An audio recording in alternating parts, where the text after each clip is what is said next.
What's going on, guys? Adam here from AtoZbodyfitness, and in this short video I'm going to tell you how you can grow your muscle faster by adding this technique in.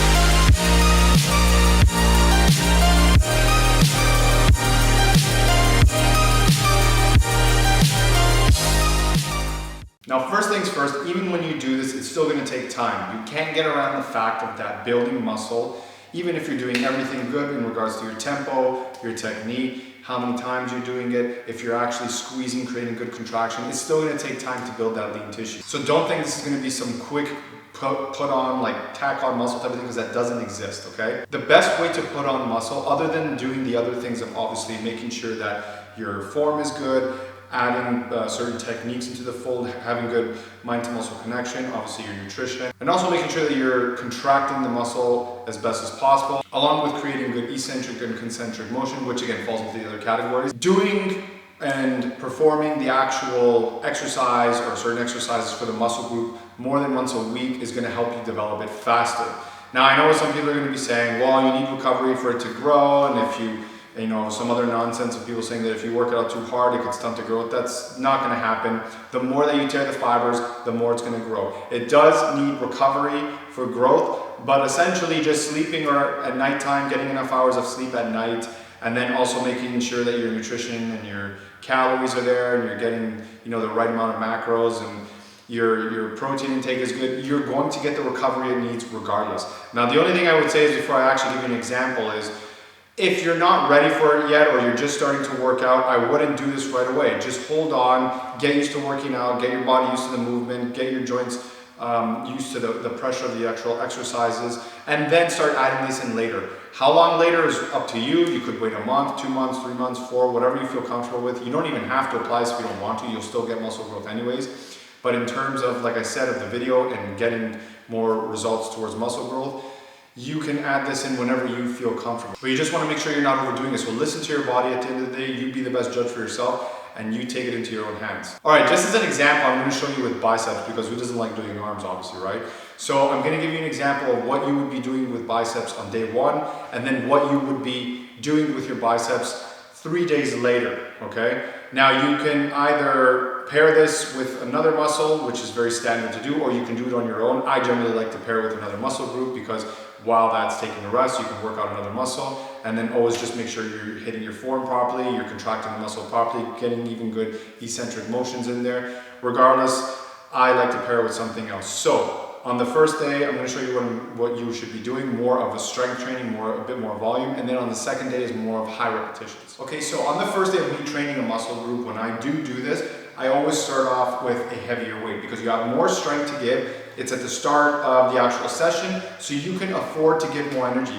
And never fall away or never stop from actually lifting heavy and doing strength exercises, because you're going to get good muscle growth out of that, along with also putting on strength. So what I mean is this. So you're going to grab a heavy weight that you're going to legitimately do 4 to 6 reps with, okay? So for biceps, you're going to grab a pair of dumbbells, or you're going to grab a barbell, whatever the case may be, and you're going to aim for 4 to 6 reps. You shouldn't be able to go past 6 reps, and you should at least be able to get to 4. So that's how you measure. So 1.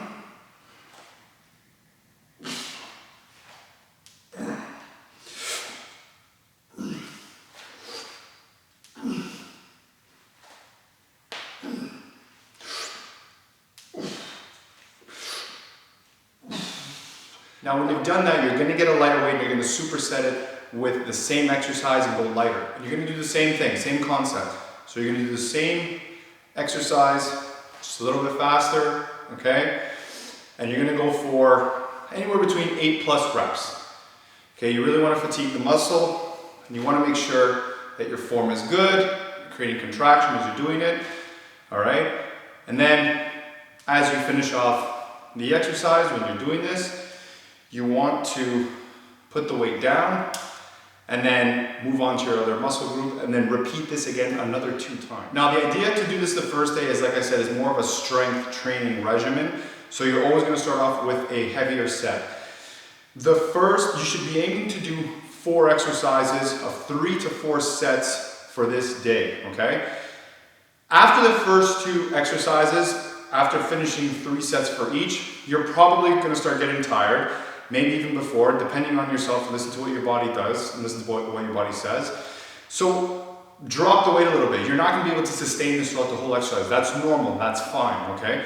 Drop the weight, go to a lighter weight, and then just continue on doing as many reps as you can.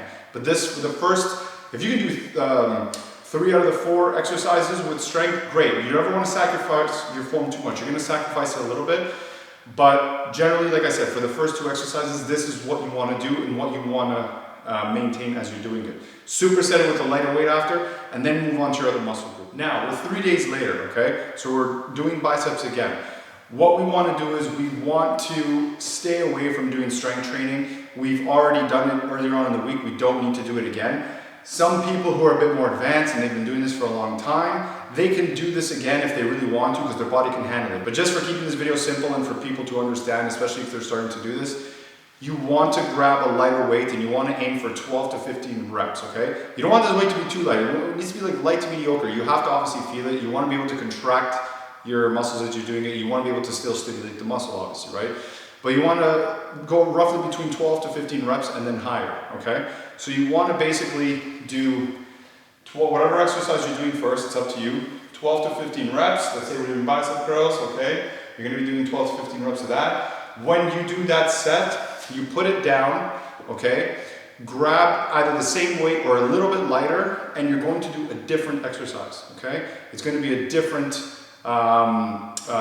bicep exercise just because we're doing biceps, okay? So what I typically do is I either start off with outside or just regular curls, do my set, and then I'll grab the same weighted dumbbells and I'll do hammer curls right after, and I'll pump out as many as I can, okay? And then I'll move on to the other muscle group that I'm doing. So that's what I do. Especially when you're on the second day, you want to make sure that your form is there. You want to make sure that your tempo is good. You're controlling your tempo. You can increase the tempo, go for 3 and 3, 4 and 4, 5 and 5. Whatever works for you, whatever you're able to handle. You can even stay at 2 and 2, whatever, like I said, works for you. Listen to your body. And you want to make sure that you're contracting and controlling the eccentric motion as well. You want to make sure that you really control those things because it's going to dictate the tension on your muscle and then the muscle fiber tearing and then growth overall, okay? But this is what essentially you want to look for and what you want to do with any muscle group. It can be done with anything. Just obviously some muscle groups, depending on what you do or what your routine is, are going to be stronger than others. Just make sure that you listen to your body as you're doing this. All right, guys, if you liked the video, click like, subscribe, comment down below, and also share the video. Let me know what you thought, and I'll see you guys in the next video.